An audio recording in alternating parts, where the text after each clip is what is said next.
3 different functions ഒരുമിച്ചൊരു ദിവസം വന്നിട്ടുണ്ടെങ്കിൽ എന്തായിരിക്കും അവസ്ഥ. ഈ കഴിഞ്ഞ സൺഡേ നമുക്കൊരു കല്യാണം, ഒരു ക്രിസ്നിങ്ങും അതുപോലെ തന്നെ ഒരു ഹൗസ് വാമിംഗും ഉണ്ടായിരുന്നു കേട്ടോ. ഇത് മൂന്നും കൂടി ഒരുമിച്ച് അറ്റൻഡ് ചെയ്യൽ ബുദ്ധിമുട്ടായതുകൊണ്ട് തന്നെ കല്യാണത്തിന്റെ തലേ ദിവസം ഹൽദിയും അതുപോലെ തന്നെ മെഹന്തിക്കും ആണ്ടോ നമ്മൾ പോയിട്ടുണ്ടായിരുന്നത്.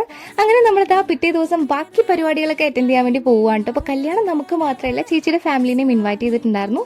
സോ ചേച്ചി ഹസ്ബൻഡും കുഞ്ഞുങ്ങളൊക്കെ രാവിലെ തന്നെ എത്തിയിട്ടുണ്ടായിരുന്നു കേട്ടോ. അങ്ങനെ ഞാനും അമ്മയും മെമിയും മോളും കൂടി നേരെ കുട്ടിക്കുപ്പായത്തിലേക്കാണ് പോയത്. അവിടെ നിന്ന് നമുക്കൊരു കുഞ്ഞുടുപ്പ് ഗിഫ്റ്റ് മേടിക്കാനുണ്ടായിരുന്നു വാവയ്ക്ക്. അങ്ങനെ ഗിഫ്റ്റ് ഒക്കെ മേടിച്ചതിന് ശേഷം ഓട്ടോ സ്റ്റാൻഡിൽ പോയി ഓട്ടോ പിടിച്ച് നേരെ നമ്മൾ പാരിഷ് ഹാളിലേക്കാണ് പോകുന്നത്. പാലാരിവട്ടത്താണ് ഫംഗ്ഷൻ നടക്കുന്നത്. അങ്ങനെ ഫൈനലി നമ്മളിതാ ഹോൾ എത്തിയിട്ടുണ്ട്. നമ്മുടെ വാവയുടെ പേര് ഇമാ മേരി എന്നാണ്. ഭയങ്കര ക്യൂട്ടാണ് കാണാൻ. വാവ നല്ല ഉറക്കത്തിലായിരുന്നു. അങ്ങനെ നമ്മൾ ഫോട്ടോസ് ഒക്കെ എടുത്ത് ഗിഫ്റ്റ് ഒക്കെ കൊടുത്തിട്ട് നേരെ ഫുഡ് കഴിക്കാൻ വേണ്ടിയിട്ടാണ് പോയത്. സ്റ്റാർട്ടർ മാത്രമേ കഴിച്ചുള്ളൂ, കാരണം അതിന് മാത്രം ഇഷ്ടം മാതിരി ഭക്ഷണം ഉണ്ടായിരുന്നു. ഒരു വലിയക്കാട്ട മീനടക്കം ഗ്രില്ല് ചെയ്ത് വെച്ചിട്ടുണ്ടായിരുന്നു. നമ്മുടെ ഫുഡിംഗ് ഒക്കെ കഴിഞ്ഞിട്ട് ഒരു ഐസ്ക്രീമും കൂടി കഴിച്ച് നമ്മൾ ഓട്ടോ പിടിച്ച് അവിടെ നിന്ന് നേരെ അടുത്ത പരിപാടിക്ക് പോവാണ് കേട്ടോ. അങ്ങനെ നെക്സ്റ്റ് നമ്മൾ അപ്പയുടെ ഫ്രണ്ടിന്റെ ഹൗസ് വാമിന് വന്നേക്കുവാണ്. അങ്ങനെ നമ്മളിതാ വീടൊക്കെ അരിച്ച് പെറുക്കി കണ്ടു. അപ്പോഴാണ് കേട്ടോ അവിടെ അങ്കിളുടെ മോള് വരച്ച് ഒരു ക്യൂട്ട് പിക്ചർ കണ്ട് നല്ല രസം ഉണ്ടായിരുന്നു കേട്ടോ. പിന്നെ നമ്മൾ ഫുഡ് കഴിക്കാൻ വേണ്ടിയിട്ടാണ് പോയത്. നല്ല അടിപൊളി സദ്യ ആയിരുന്നു കേട്ടോ. സദ്യ എന്ന് പറഞ്ഞാൽ എനിക്ക് ഭയങ്കര ജീവനാണ് കേട്ടോ. നിങ്ങൾ കരുതുന്നുണ്ടാവും എൻ്റെ വീട്ടിൽ കൊക്കോ പാമ്പാണോ എന്ന്.